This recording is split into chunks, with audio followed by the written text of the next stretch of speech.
मनोयवं मारुततुल्यवेगं जितेन्द्रियं बुद्धिमतां वरिष्ठं वातात्मजं वानरयूथमुख्यं श्रीरामदूतं शरणं प्रपद्ये। अतुलितबलधामं हेमशैलाभदेहं दनुजवनकृशानं ज्ञानिनामग्रगण्यं सकलगुणनिधानं वानराणामधीशं रघुपतिप्रियभक्तं वातजातं नमामि।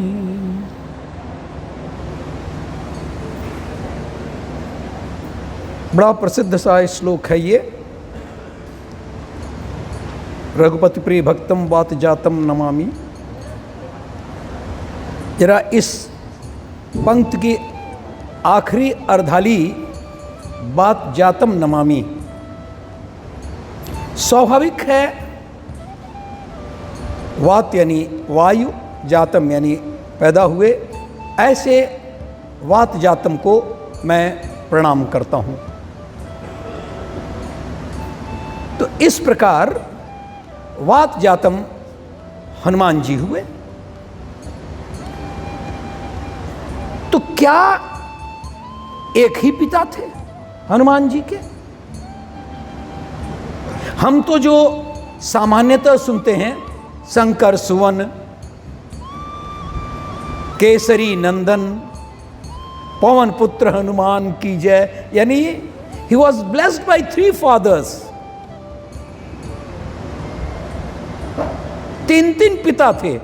भला क्यों न उन्हें ऐसी शक्ति मिले?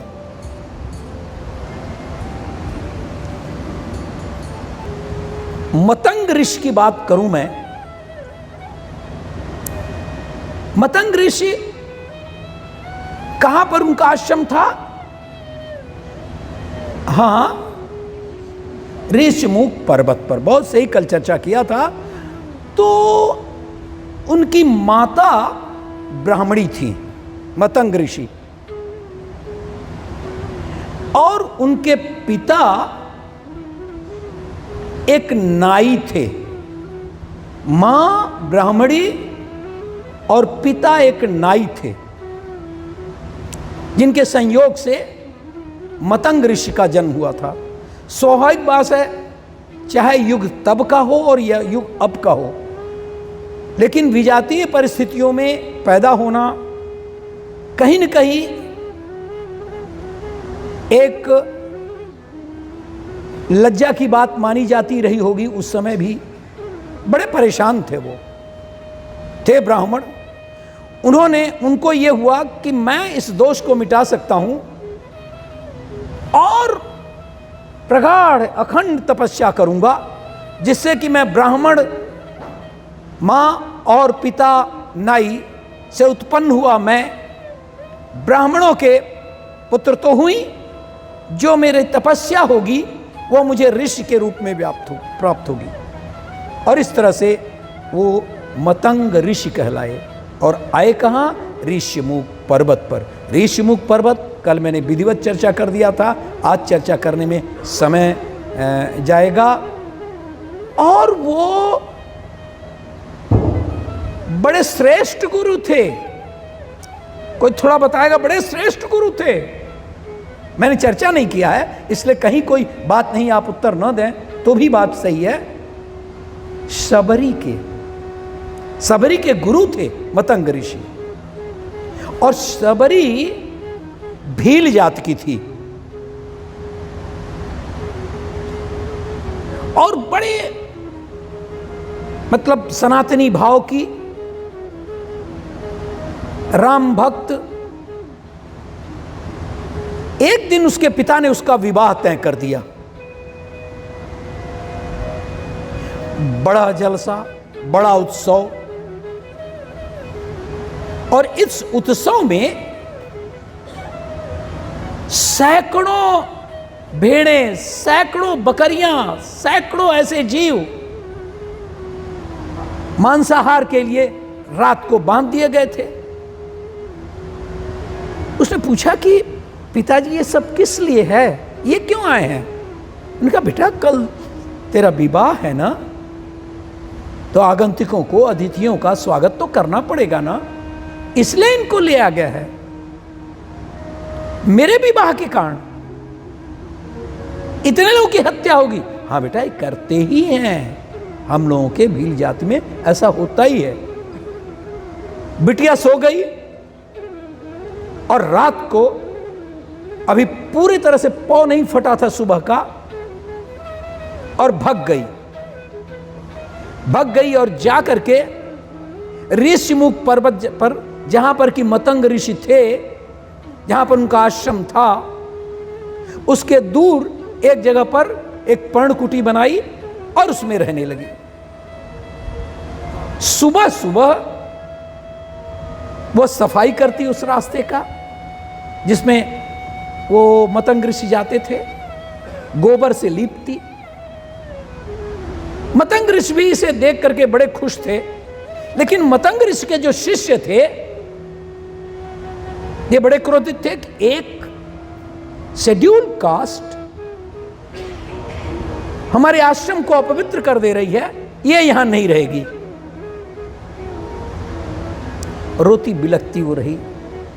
मतंग ऋषि के पास कहा कि क्या करूं मैं, ये लोग तो रहने नहीं देंगे, आप पर भी बहुत दबाव है। नहीं बेटा, कोई भी साधना, कोई भी भजन, कोई भी प्रार्थना ईश जाति पर निर्भर नहीं करता। मैं ये आश्रम छोड़ देता हूं। और चले गए सबरी और वो एक दूसरी जगह पर, और कहे कि सुनो, मेरे जीवन में ना सही, तेरे जीवन में, लेकिन भगवान राम तुझसे जरूर मिलेंगे। कब मिलेंगे? बस तुम ईश्वर की आराधना करते रहो, राम की आराधना करते रहो, लेकिन एक दिन जरूर है कि भगवान राम मिलेंगे। और आप जानते हैं कि शबरी से भगवान राम खुद मार्ग बदल करके गए। उसने कहा मैं तो अपने भगवान को पा चुकी हूं, और नित्य मार्ग को साफ करती, नित्य मार्ग में फूलों को सजाती, कभी तो भगवान आएंगे। यानी नित्य की बात थी वो। भगवान राम जब गए हैं, कहे कि हमारी तो मुराद मिल गई। हमारे बाबा कहे थे भगवान राम आएंगे, आपने धन्य कर दिया मुझको। तो मैं तो सीता की खोज में निकला था पगली,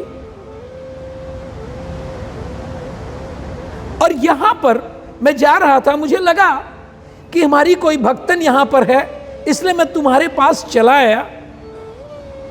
कहे सीता के को, अगर माता सीता को खोजना है तो आप पंपापुर चाहिए। आगे चले, बहुर रघुराई बड़ा पॉपुलर है, आप पंपापुर चले जाइए और वहीं पर सुग्रीव से मित्रता करिए, और सुग्रीव सारी बातें बताएगा। ठीक है, मैं जाता हूं, लेकिन सुनिए, आप यहीं ठहर जाइए, यही थोड़ी सी देर के लिए रुक जाइए। और उनके रुकते रुकते ही वो रुके थे, तब तक अपने आत्मबल, योग बल से अपने शरीर को वहीं पर भस्म कर दिया।